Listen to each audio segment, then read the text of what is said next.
എല്ലാവർക്കും എഡ്യൂകെയർ എന്ന യൂട്യൂബ് ചാനലിലേക്ക് സ്വാഗതം. അപ്പോൾ നമ്മൾ ഇന്ന് ഡിസ്കസ് ചെയ്യാൻ പോകുന്നത് കാലിക്കറ്റ് യൂണിവേഴ്സിറ്റി BEd ഫോർത്ത് സെമസ്റ്ററിലെ പേപ്പറായിട്ടുള്ള ജെൻഡർ സ്കൂൾ ആൻഡ് സൊസൈറ്റി എന്ന ഭാഗത്തിലെ ഫസ്റ്റ് മൊഡ്യൂളാണ് നമ്മൾ ഇന്ന് ഡിസ്കസ് ചെയ്യാൻ പോകുന്നത്. അപ്പോൾ നമ്മുടെ മൊഡ്യൂളിൻ്റെ പേരെന്താണ്? Gender as A social construct എന്നാണ്. അപ്പോൾ ഈ പാഠഭാഗത്ത് നമ്മൾ ഡിസ്കസ് ചെയ്യുന്നത് എന്താണെന്ന് വെച്ചാൽ, ജെൻഡർ സ്റ്റഡിയിൽ നമ്മൾ കൈകാര്യം ചെയ്യുന്ന മെയിനായിട്ടുള്ള കുറേ കൺസെപ്റ്റുകളുണ്ട്. ജെൻഡർ എന്താണ്, സെക്സ് എന്നാൽ എന്താണ്, ജെൻഡർ സ്റ്റീരിയോടൈപ്പ് എന്നാൽ എന്താണ്, ജെൻഡർ സെൻസിറ്റിവിറ്റി എന്നാൽ എന്താണ്, അങ്ങനത്തെ മെയിനായിട്ടുള്ള കൺസെപ്റ്റുകളെ കുറിച്ചിട്ടാണ് നമ്മൾ ഇവിടെ ഡിസ്കസ് ചെയ്യുന്നത്. അപ്പോൾ നമ്മൾ ആദ്യമായി ഡിസ്കസ് ചെയ്യാൻ പോകുന്നത് സെക്സ് എന്ന് പറഞ്ഞാൽ എന്താണ് എന്നാണ്. അപ്പോൾ സിമ്പിളായിട്ട് പറയുകയാണെങ്കിൽ, സെക്സ് എന്ന് പറഞ്ഞാൽ നമ്മളൊരു കുട്ടി ജനിക്കുമ്പോൾ ആ കുട്ടിയുടെ സെക്ഷൽ ഓർഗൻസ് വഴി ആ കുട്ടി ആൺകുട്ടിയാണോ അതോ ആ കുട്ടി പെൺകുട്ടിയാണോ എന്ന് മനസ്സിലാക്കുന്നതിനെയാണ് എന്തെന്ന് പറയുക? സെക്സ് എന്ന് പറയാം. Sex refers to the biological characteristics of a person such as chromosomes, hormones and reproductive organs. It is usually assigned at birth as male, female or sometime intersex based on physical features. ഒരു കുട്ടിയുടെ physical features നമ്മൾ chromosome നോക്കിയിട്ടോ അല്ലെങ്കിൽ ഹോർമോണുകൾ നോക്കിയിട്ടോ reproductive organs ഉപയോഗിച്ചിട്ടോ ആ കുട്ടി ആൺകുട്ടിയാണോ പെൺകുട്ടിയാണോ എന്ന് തിരിച്ചറിയുന്നതിനെയാണ് നമ്മൾ എന്തെന്ന് പറയുക? സെക്സ് എന്ന് പറയുക. സിമ്പിളാക്കി പറയുകയാണെങ്കിൽ റീപ്രൊഡക്റ്റീവ് ഓർഗൻസ് ഉപയോഗിച്ചിട്ട് നമ്മൾ കുട്ടിയെ എന്താണ്, ആൺകുട്ടിയാണോ പെൺകുട്ടിയാണോ എന്ന് തിരിച്ചറിയുന്നതിനെയാണ് എന്ത് എന്ന് പറയുക? സെക്സ് എന്ന് പറയുക. അപ്പോൾ ജെൻഡർ എന്ന് പറയുന്നത് എന്താണെന്ന് സിമ്പിളാക്കി പറയുകയാണെങ്കിൽ, സമൂഹം കുറേ മാർഗനിർദ്ദേശങ്ങൾ നമുക്ക് നൽകിയിട്ടുണ്ട്. പെൺകുട്ടികൾ ഇങ്ങനെ ആയിരിക്കണം, ആൺകുട്ടികൾ ഇങ്ങനെ ആയിരിക്കണം എന്ന് നൽകിയിട്ടുണ്ട്. അപ്പോൾ ഇത് കാലഘട്ടത്തിനനുസരിച്ച് മാറ്റങ്ങൾ സംഭവിക്കുന്ന ഒന്നാണ്.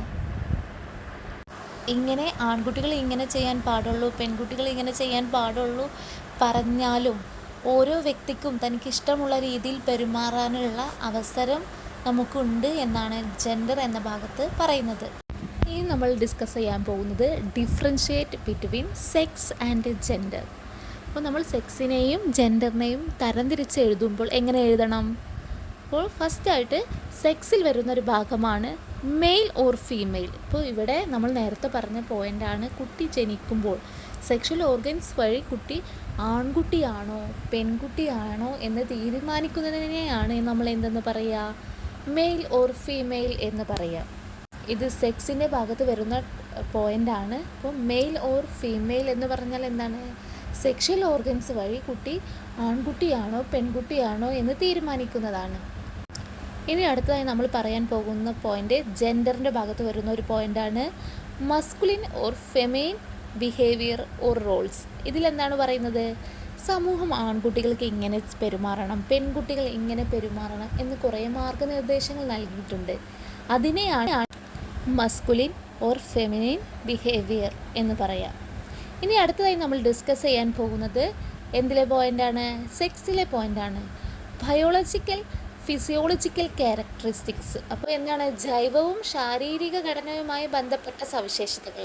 അപ്പോൾ നമ്മൾ നേരത്തെ പറഞ്ഞു, ക്രോമസോമുകൾ, ഹോർമോണുകൾ എന്നിവ പരിശോധിച്ചിട്ട് ഒരു കുട്ടി ആൺകുട്ടിയാണോ പെൺകുട്ടിയാണോ എന്ന് നമ്മൾ തീരുമാനിക്കുന്നതിനെയാണ് എന്ത് പറയുക? ബയോളജിക്കൽ ആൻഡ് ഫിസിയോളജിക്കൽ ക്യാരക്ടറിസ്റ്റിക്സ് എന്ന് പറയാം. അടുത്തതായി നമ്മൾ പറയാൻ പോകുന്നത് expectations and activity in society. ഇത് ഏതിലെ പോയിൻ്റാണ്? ജെൻഡറിലെ പോയിൻ്റാണ്. അപ്പോൾ പുരുഷന്മാരും സ്ത്രീകളും സമൂഹത്തിൽ എന്ത് ചെയ്യണം എന്നുള്ള പ്രതീക്ഷകളും ആണ് എന്തെന്ന് പറയുക? Expectation and activities in society എന്ന് പറയാം. അപ്പോൾ നമ്മൾ സെക്സിൽ എന്ത് പറഞ്ഞു? ക്രോമസോമുകളും ഹോർമോണുകളും ഉപയോഗിച്ച് കുട്ടി ആൺകുട്ടിയാണോ പെൺകുട്ടിയാണോ എന്ന് തിരിച്ചറിയുന്നു. ഇവിടെ എന്താണ്? ജെൻഡറിൽ എന്താണ്? പുരുഷന്മാരായാലും സ്ത്രീകളായാലും അവരെക്കുറിച്ച് സമൂഹം എന്ത് പ്രതീക്ഷിക്കുന്നു എന്നതിനെയാണ് എന്ത് പറയുക? Expectation and activities in society എന്ന് പറയുക. ഇനി പറയാൻ പോകുന്നത് സെക്സിലെ മൂന്നാമത്തെ പോയിൻ്റാണ് നാച്ചുറൽ ഓർ ബയോളജിക്കൽ ഫീച്ചേഴ്സ്. ഇപ്പോൾ ഇവയ്ക്ക് എന്താണ്? പ്രകൃതിദത്തമായി ലഭിക്കുന്ന ഗുണങ്ങളാണ്. മനുഷ്യൻ ജനിക്കുമ്പോൾ തന്നെ ഇവ ഉണ്ടാകുന്നു. അപ്പോൾ എന്താണ്, നമ്മൾ ജനിക്കുമ്പോൾ തന്നെ നമുക്ക് കുറേ കാര്യങ്ങൾ കിട്ടും. എന്താണ്, നമുക്ക് ജനറ്റിക്കലായിട്ടുള്ള ഓർഗൻസ് കിട്ടും, പിന്നീട് എന്താണ് ഹോർമോൺസ് കിട്ടും. അങ്ങനെ ജനറ്റിക്കലായിട്ട് നമുക്ക് കിട്ടുന്ന കാര്യങ്ങളെയാണ് എന്തെന്ന് പറയുക, സെക്സിൽ പറയുന്നത്. എന്നാൽ ജെൻഡറിൽ എന്താണ് പറയുന്നത്, cultural or learned significance of sex.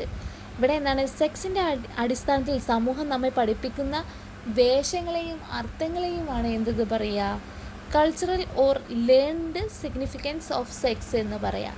ഇനി അടുത്തതായി നമ്മൾ പറയാൻ പോകുന്നത് എന്താണ്, സെക്സിലുള്ള പോയിൻ്റാണ് സെക്ഷൽ ആക്ടിവിറ്റി. അപ്പോൾ ഇവിടെ എന്താണ്, റീപ്രൊഡക്ഷനുമായി ബന്ധപ്പെട്ട ശാരീരിക പ്രവർത്തനങ്ങളെയാണ് ഇവിടെ സൂചിപ്പിക്കുന്നത്. റീപ്രൊഡക്ഷനുമായി ബന്ധപ്പെട്ടുള്ള ശാരീരിക പ്രവർത്തനങ്ങളെ ആണ് ഇവിടെ സൂചിപ്പിക്കുന്നത്. എന്നാൽ സോഷ്യോ കൾച്ചറൽ റോൾസ്, ഇത് ഏതിലെ പോയിൻ്റാണ്, ജെൻഡറിലെ പോയിൻ്റാണ്. അവിടെ എന്താണ് പറയുന്നത്, കുടുംബം, സമൂഹം, സംസ്കാരം എന്നിവ നൽകുന്ന ഉത്തരവാദിത്തങ്ങളെയും പങ്കുകളെയുമാണ് ഇവിടെ സൂചിപ്പിക്കുന്നത്. ഇനി അടുത്തതായി പറയുന്നത് സെക്സിലെ പോയിൻ്റാണ് ബയോളജിക്കൽ ഐഡൻറ്റിറ്റി. ഇവിടെ ഒരു വ്യക്തിയെ ശാരീരിക ഘടനയെ അടിസ്ഥാനമാക്കി മെയിൽ എന്നോ ഫീമെയിൽ എന്നോ ആക്കി തിരിച്ചിരിക്കുന്നു. നമ്മൾ പറഞ്ഞു എന്താണ്, സെക്ഷൽ ഓർഗൻസ് വഴി കുട്ടിയെ ആൺകുട്ടിയായിട്ടോ പെൺകുട്ടിയായിട്ടോ തരംതിരിക്കുന്നതിനെയാണ് എന്തെന്ന് പറയുക, ബയോളജിക്കൽ ഐഡൻറ്റിറ്റി എന്ന് പറയുക. എന്നാൽ ജെൻഡറിലെ പോയിൻ്റായിട്ടുള്ള സോഷ്യൽ ഐഡൻറ്റിറ്റി എന്ന് പറയുന്നത് എന്താണ്, ഒരു വ്യക്തി സമൂഹത്തിൽ താൻ എങ്ങനെ തിരിച്ചറിയപ്പെടുന്നു അല്ലെങ്കിൽ താൻ എങ്ങനെ സ്വയം കാണുന്നു എന്നതാണ്. അപ്പോൾ നമ്മളെ സമൂഹം എങ്ങനെ നോക്കിക്കാണുന്നു എന്നതാണ് എന്തെന്ന് പറയുന്നത്, സോഷ്യൽ ഐഡൻറ്റിറ്റി എന്ന് പറയുന്നത്. അപ്പോൾ നമ്മൾ സെക്സിൽ പറഞ്ഞ പോയിൻ്റുകളാണ് male or female, biological physiological characteristics, natural or biological features, sexual activity, biological identity. ഇനി നമ്മൾ പറയാൻ പോകുന്ന ജെൻഡറിലെ പോയിൻ്റുകളാണ് masculine or feminine behaviour or roles, expectation and activity in society, culture or learned significance of sex, socio cultural roles, social identity.